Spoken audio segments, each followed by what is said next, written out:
Hello there, this is AJ Bana, and this is my Let It Go challenge. I'm going to let my Passwater Cove here go administered for 5 minutes on overdrive.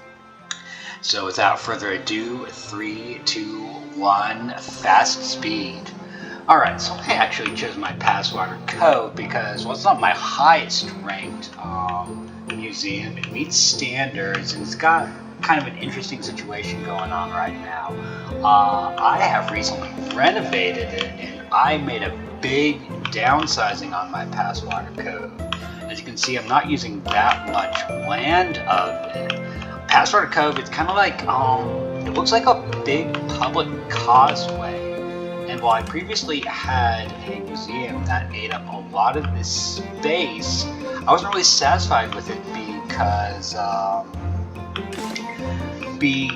it didn't make sense to have a building in some of this space. It's all a big public causeway, and the building I had was a real intrusion on it, and I didn't like that. I wanted to try a big downsize, as you can see. It's a tiny little thing with a couple little buildings doing all the work. And I don't know if it's going to be viable yet. I had to make some big changes, fire a lot of staff in order to do so, and I have been in the red before, so I really have no idea what's going to come of this.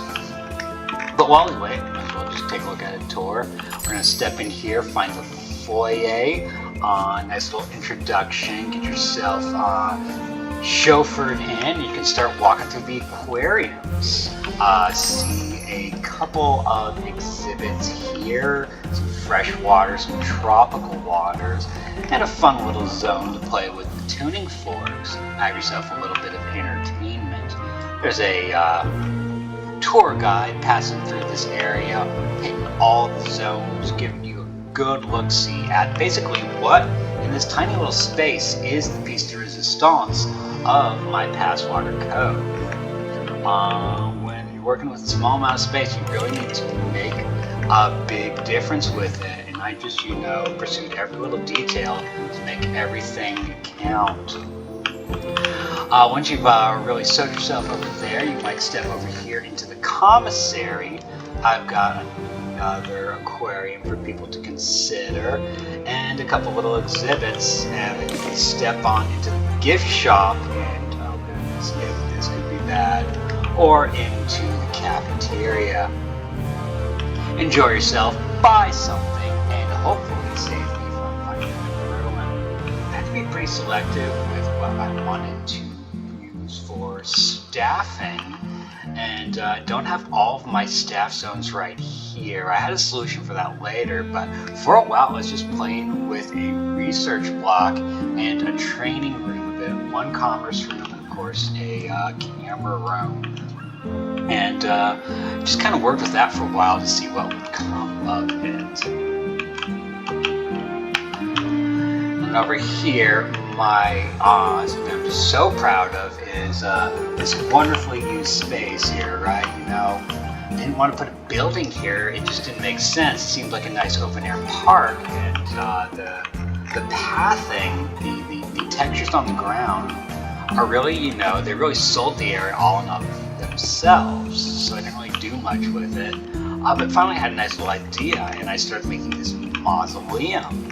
And in the mausoleum I've got a spooky little lanternfish, and a poltergeist room to, what's his name here, Captain Dredge, and one of his piratey companions.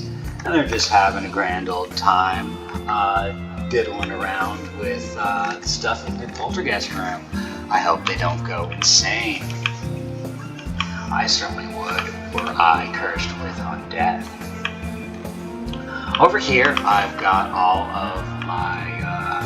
of my helicopters. They're just stalling at the moment. I don't really know what to do with them. Don't feel like sending them on anything right now. Pretty content with everything I've got at the moment. But whatever they find, they'll load it up in here into my stock room and my research room, which, oh goodness, the visitors have broken into my stock room once again. just don't have the security for it. You know, you try and make a nice little stockroom, but they find their way in and they put their grubby little fingers on everything. But basically this is set up for my expeditions. If they get hurt or render an illness, they treat themselves lickety-split in the staff room or in the douse and dose that is right there next to all the helicopters. And then if there's anything needed for an expedition, we've got our technical rooms here, our workshops that might prepare for it. The workshops are going to be working on all the little things that we are bringing in. They are hard at work constructing the bones we find. I mean, you've got to assemble them somewhere, don't you, folks? And over here we've got a little check in a second foyer, which I have discovered I have failed to put any trash cans in. So look at these janitors. They are doing their darndest to clean up the mess that I made. And just a nice little open space, just a little bit of landscaping. I think I might actually use a bit more of this space somewhere down the line, but don't really have any plans for it right now. And as we move towards that 5-minute mark, yes, we're going to see that I did not go into financial ruin in this 5-minute gap. It seems that I have found a steady trickle of monthly profit even after my massive overhaul. Like I said in the beginning, I demolished a museum that used basically all of this space just right up to the edge. It was this jam-packed space that really intruded on what I feel like is a natural public causeway, and not somewhere that's going to be receiving a big building all that well. And it looks like my respect for the natural landscape of Passwater Cove has found me a good chunk of profit. With that, I'll be signing off. I hope you are satisfied to see what comes when I let things run their own way.